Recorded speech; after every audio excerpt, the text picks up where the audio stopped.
Hi, I'm Dr. Tania Farran. I am the author of Raising the Well-Adjusted Child, a Parent's Manual. We're going to read chapter 1, at least a portion of it today, called Parenting, a Lifetime Commitment. I always start my chapters off with a quote, and so this is a quote by an author called Erma Bombeck. I see children as kites. You spend a lifetime trying to get them off the ground. You run with them until you're both breathless. They crash. You add a longer tail. You patch and comfort, adjust and teach. You watch them lifted by the wind and assure them that someday they will fly. Erma Bombeck. Parenting is not for the faint of heart. Raising children is a lifelong commitment. Early in my education career, it was difficult to share my advice with parents who were older than me. I felt a bit of the imposter syndrome and insecurity due to my lack of formal experience and training.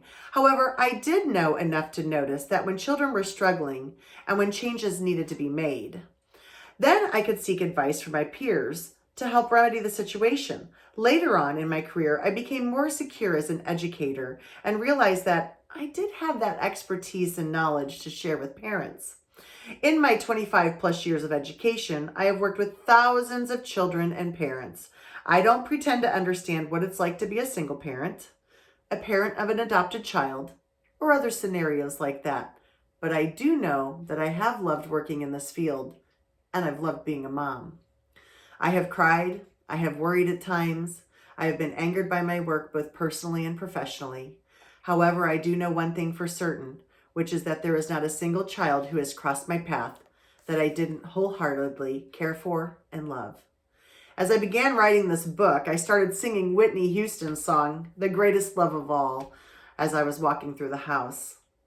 I believe that children are our future. Teach them well and let them lead the way.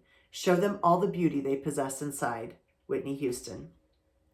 I giggled to myself thinking it was funny because it's such an old song, but the words really speak the truth that children are our future. Teach them well and let them lead the way. As a teacher, I didn't get to spend as much time as I would have liked speaking directly with parents. Unless a student was having a serious behavioral or academic concerns, my interactions with parents were limited to the traditional parent-teacher conferences. My favorite conversations with the parents were those children who were struggling at home, school, or both. We would often have what I would call these mom-to-mom conversations. Oftentimes, parents don't want to talk about or admit negative behaviors that they're seeing, negative behaviors a child is displaying at home or school.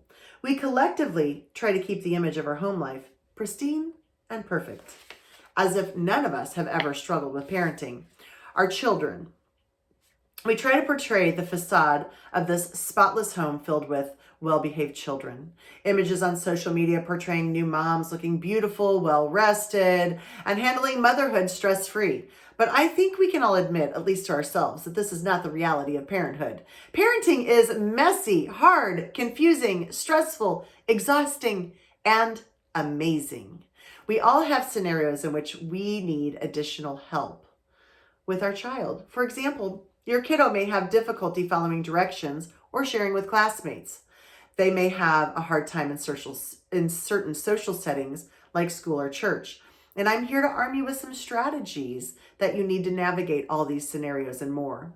So during my mom-to-mom conversations, the first step was always for the parent to let their guard down and feel safe to admit they might need some assistance.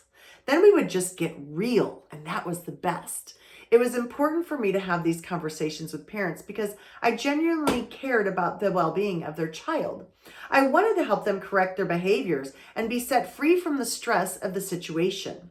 We would discuss what was happening with their child at school, what behaviors the parents were seeing at home, and other struggles the parents were experiencing.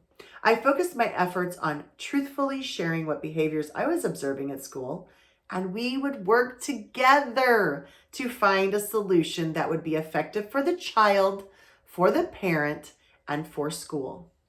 This conversation would blossom into swapping unique stories, brainstorming creative solutions, and many times we would be successful in identifying the root cause and creating solutions to the problems. Sometimes the situations required multiple meetings and alternative interventions to correct the behavior. The partnership between us was hugely beneficial in the success of the child. Sharing these moments was meaningful and heartfelt.